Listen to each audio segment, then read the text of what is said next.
Hey guys, welcome to Wear Rosie tutorial video. On this video guys, we'll be making this 360 boo gown on the screen. So the first thing you're going to do is to get your material and fold it into 4, right? Not as if we'll be cutting a 360 flare, as you can see on the screen, right? So you fold your material into 4. Now to achieve this style, our advice, you get from 3 yards upward, 3 yards, 4 yards, 5 yards of material, right? And the material on the screen is a Duchess material or silk. It will give you a very good outcome. So you fold your material into 4 like so, and then you mark out the length of your gown, right? You mark out the length of your gown. As you can see, the first thing I did was I folded my material into 4, and then I marked a straight line at the top part, right? And then from that straight line, I marked out the length of my gown.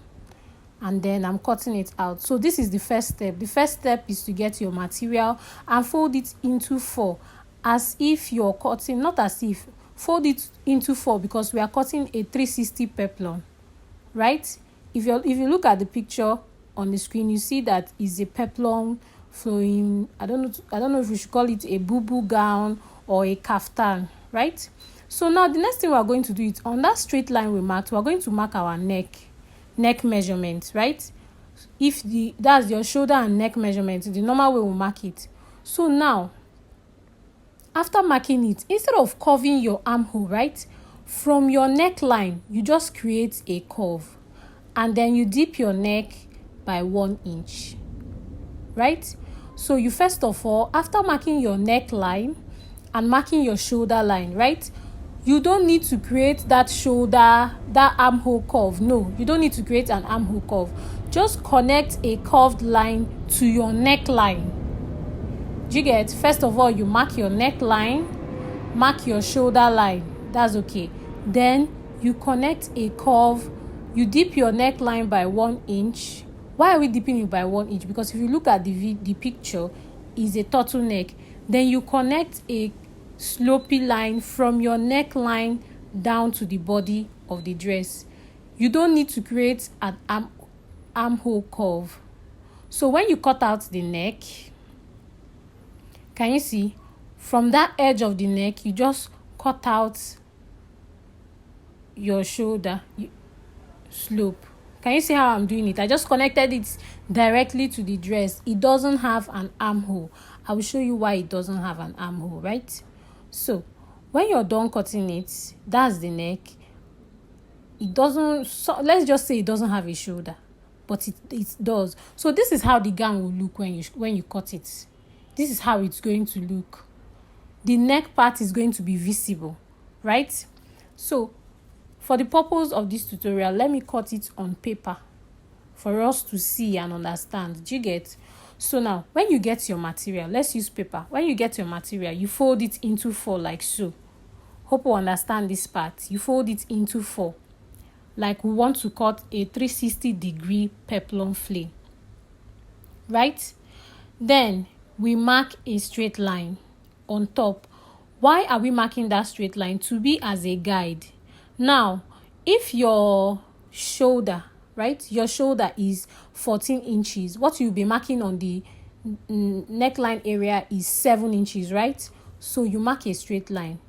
Can you see? I've gotten 7 inches on the straight line. I'm just going to mark it. This is going to serve as a guide for the upper part of the gown, one, and it's also going to be the guide we will use to get the length of our gown. Do we understand?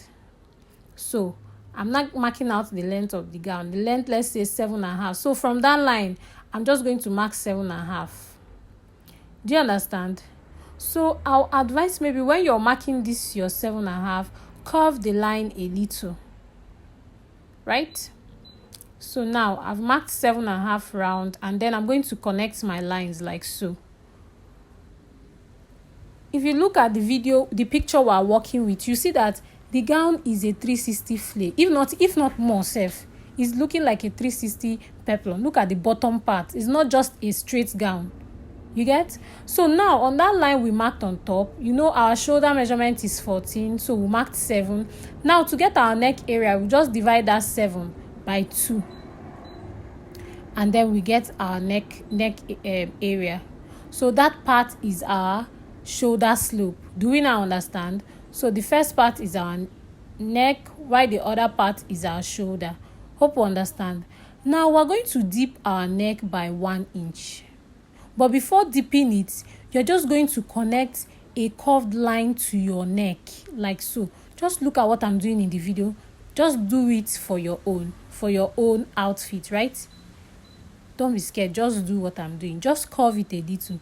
Mind you, this outfit does not have an armhole. It doesn't. If you look at the arm area also has a flare-like look, right? Now on the neck area, you deepen the neck by 1 inch. Why are we deepening it by 1 inch? Because we are creating a turtleneck. We're creating a turtleneck. So that 1 inch is just to add back our turtleneck material back to it, a high neck.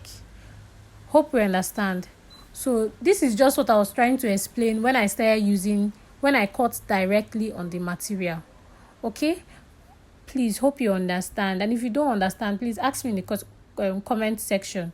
But this video, I try to make it to be very understandable and very simple. Okay? So now we just cut it. This is going to give you the same outfit that I showed you earlier, right? So now when we've gotten the body of our dress, if you open it up, because it's paper, it's going to be standing. But when you open it up, you see that it's having the same shape as I already cut on the fabric, right? So now, for the purpose of this tutorial, the neck area, you just get your strip material, you measure the neck area. You know, we cut the front and the back together, right? You measure the neck area, and then you use any material of your choice. If you want to use the main material you use to cut the dress, and then you fix it on the neck parts. Do you get? To get the turtleneck, just measure the neck parts of the front and the back, and then you fix 1 inch material for the turtleneck. Now, to get where your arm will come out in this dress, you measure from the center front of your client to wherever you want your arm to come out. So you ask your client, where do you want your arm to come out? You measure from your center front. Did you see how I measured it in this dress? From your center front to the side, wherever you want your arm to start from, you want your arm to come out from. When you measure it, then you determine how wide you want it to be. So now I'm done. I've put my material for the turtleneck.